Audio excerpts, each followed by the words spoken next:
Bismillahirrahmanirrahim. Assalamu alaikum class. In the previous lecture we discussed the bad debts, what is bad debts and how can we treat the bad debts. But now we discuss the aging schedule for doubtful debts.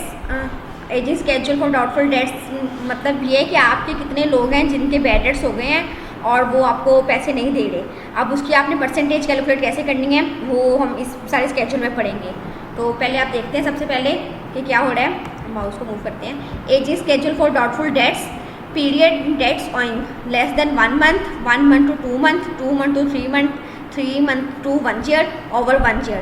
अगर 5,000 less than 1 month है, 5,000 पैसे आपने लेने हैं लेकिन एक महीने से कम वर्षा हुआ है तो आप उसकी परसेंटेज क्या रखेंगे. आप 1% रखेंगे कि इतनी परसेंटेज है. अगर एक महीना हुआ है आपको क्रेडिट पर सेल किए हुए और आप उसकी परसेंटेज क्या लिख देंगे. एस्टीमेट डाउटफुल डेट्स रख देंगे 1%. तो 5,000 का जब आप 1% लेंगे तो कितना बन जाएगा. 50 बन जाएगा. अब 1 month to 2 month, 1 माह से लेके 2 माह तक हो गए हैं तो कितने पैसे आपने लेने हैं. 3,000 लेने हैं. अब 3,000 पे आप कितनी परसेंटेज रख देंगे. 3% रख देंगे. जब आप 3,000 का 3% देंगे तो वो कितना बन जाएगा. 90 बन जाएगा. इसके बाद आप 2 month to 3 month, 2 माह से लेके 3 माह तक कितने लोग हैं. 800 है. इसकी आप कितनी परसेंटेज लेंगे. 4% लेंगे तो ये कितना आ जाएगा. 32 आ जाएगा. फिर इसके बाद 3 month to 1 year हो जाएगा कि 3 माह से लेके 1 साल तक. तो ये कितने हैं. ये हम लोग लेंगे 200%. 200 अमाउंट है तो हम इसका 5% लेंगे तो ये बन जाएगा. ये पेपर में अगर क्वेश्चन कभी आया तो आपको ये सारी ये चीज़ें पीरियड्स, डेट ऑइंग, अमाउंट और एस्टीमेट परसेंटेज डाउटफुल डेट्स दिए होंगे लेकिन प्रोविजन फॉर डाउटफुल डेट्स आपने खुद निकालनी होगी. ये सारा कुछ आपको मिला होगा. बस आपने इसका परसेंटेज लेके और ये बता देना है.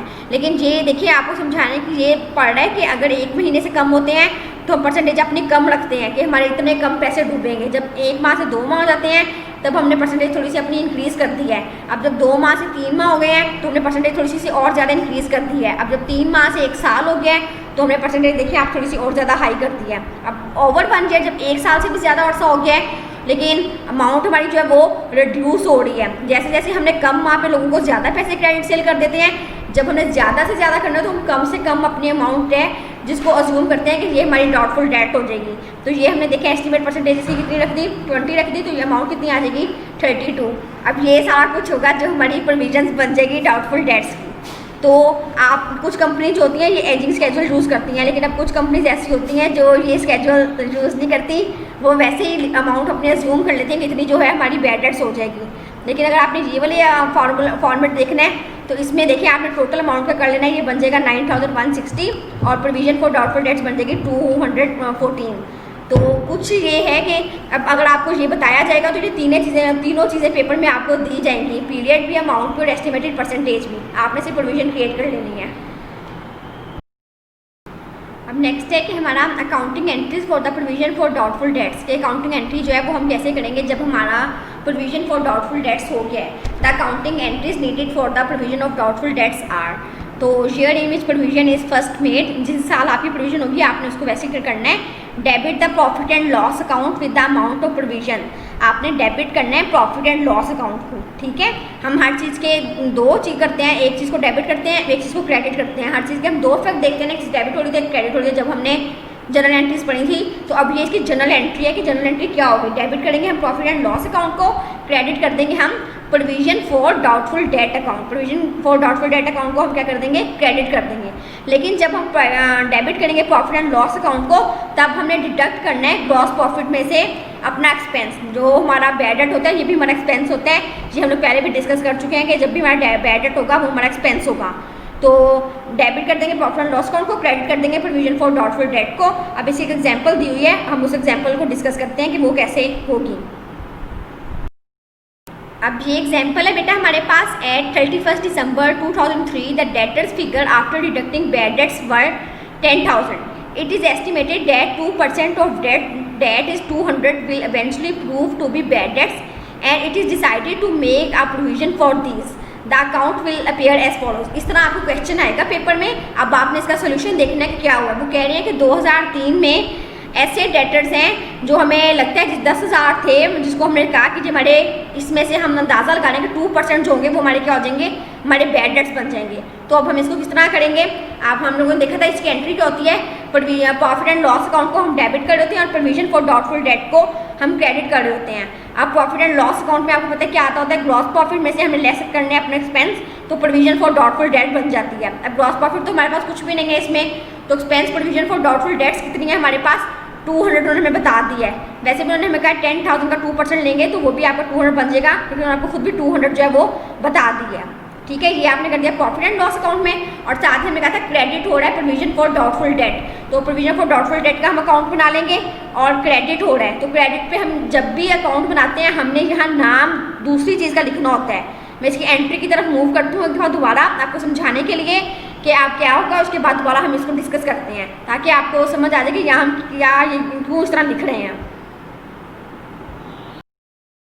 ये देखिए बेटा, इसकी एंट्री थी, हमने कहा था डेबिट कर रहे हैं हम प्रॉफिट एंड लॉस अकाउंट को, तो प्रॉफिट एंड लॉस अकाउंट को हम डेबिट कर रहे हैं और उसको वैसे हमने लिख दिया ग्रॉस प्रॉफिट में से लेस कर दी एक्सपेंस।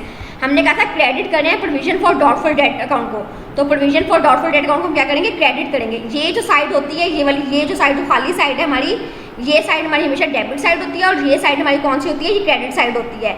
अब क्रेडिट साइड में हम provision for doubtful debt credit तो हो रहा है, लेकिन जिसकी वजह से हो रहा है, किसकी वजह से हो रहा है, प्रॉफिट एंड लॉस अकाउंट पे। तो आपने जब भी कोई चीज़ डेबिट करनी होती है तो नाम दूसरी चीज़ का लिखना होता है। देखिए हमने प्रॉफिट एंड लॉस अकाउंट जब बनाया था तो नाम किसका लिखा था, प्रोविजन फॉर डाउटफुल डेट्स का।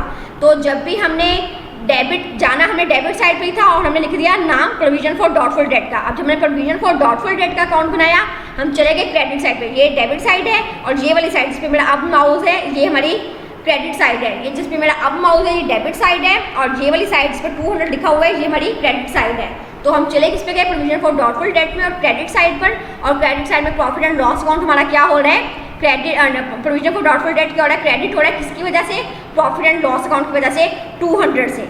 ठीक है, ये मैंने आपको एंट्री समझाई। अब एक एंट्री को हमने दो तरीके से रिकॉर्ड किया, यहाँ डेबिट हो रहा था, ये क्रेडिट हो रहा था। तो ये आपको एंट्री समझाने के किया है कि हम नाम जो है वो दूसरी चीज़ का लिखते हैं। जब हमने प्रॉफिट एंड लॉस अकाउंट बनाया तो हमने नाम लिखना होता है, बनाना हमने प्रॉफिट एंड लॉस को डेबिट करना होता है, लेकिन नाम हमने जब लिखना है प्रोविजन फॉर डाउटफुल डेट, तो नाम दूसरी चीज़ का हम लिखते हैं जब भी हम अपने टी अकाउंट्स बनाते हैं। टी अकाउंट्स को हमने बहुत डिटेल में डिस्कस करना था जब हमारी क्लासेस होती, लेकिन आजकल ऑनलाइन है तो हम लोग इस तरह डिस्कस कर रहे हैं। प्रोविजन फॉर डाउटफुल डेट हमारा क्रेडिट हो रहा है तो नाम हम किसका लिखेंगे, प्रॉफिट एंड लॉस अकाउंट का। क्यों ऐसे लिख रहे हैं, क्योंकि जब भी हम किसी अकाउंट को करते हैं तो नाम ऑपोजिट जो होता है उसका राइट कर रहे होते हैं। ठीक है, अब देखिए बेटा, इसकी हमने एंट्री तो पहले कर ली, प्रॉफिट एंड लॉस अकाउंट को हमने डेबिट कर दिया, जब हमने नाम प्रोविजन फॉर डाउटफुल डेट को लिख दिया, मैंने आपको बता दी इसके रीज़न हम ऐसे क्यों करते हैं। फिर provision for doubtful debt credit हो रहा है, किसकी वजह से, नाम हमने प्रॉफिट एंड लॉस अकाउंट का लिखना है, हमने ये एंट्री पास कर ली। अब हमने कहा था जो बैड डेट होता है उसमें हमने दो फैक्ट देखने होते हैं, एक हम उसको बैड डेट्स लिखते हैं जैसे कि ये हमारा प्रॉफिट एंड लॉस अकाउंट में शो होता है, और दूसरा हमने पढ़ा था कि हमने इसको बैलेंस शीट में भी शो करना होता है। तो बैलेंस शीट में कैसे शो करना है, डेटर्स कितने के हैं आपके, डेटर्स हैं आपके 10,000 के। 10,000 का जब आप 2% लोगे तो कितना बन जाता है, 200 बन जाता है। अब 10,000 में से जब आप 200 लेस कर दोगे तो हमारी जो प्रोविजन आ जाएगी वो कितने जा जाएगी, 9800 की। डेटर ये आपने अपना सारा कुछ शो करना है बैलेंस शीट में। बैलेंस शीट में आपको पता है करंट एसेट्स होता है हमारा डेटर में से मैंने आपको कहा था कि ये वो लोग होते हैं जिनसे हमने पैसे लेने होते हैं। अब इतने 10,000 लोगों से हमने पैसे लेने थे, लेकिन हमने कहा कि इतने लोग हैं जो हमें पैसे वापस 200 ऐसे हैं, 10,000 में से 200 रुपये ऐसे हैं जो हमें नहीं मिलेंगे, तो उसकी हमने प्रोविजन क्रिएट कर दी। तो इसका आंसर क्या आ जाएगा, 9800। तो ये क्वेश्चन आएगा इस तरह। आपको पहले इसकी प्रॉफिट एंड लॉस अकाउंट की एक एंट्री पास करनी होगी, फिर आपने उसको शो करना होगा प्रॉफिट एंड लॉस अकाउंट में, फिर प्रोविजन फॉर डाउटफुल डेट्स में और बैलेंस शीट में। छोटा सा क्वेश्चन होगा, इसको अपने 3 पार्ट्स में इस तरह करके बताना है। तो होपफुली आपको समझ आ गया होगा, एक दोबारा रिवाइज करवा देती हूँ। आपको ये क्वेश्चन आएगा पेपर में, इसमें बताया होगा कि बैड डेट्स हमारे 10,000 के हैं और हमारे जो 2% डेट्स हैं वो हमें नहीं मिल रहे।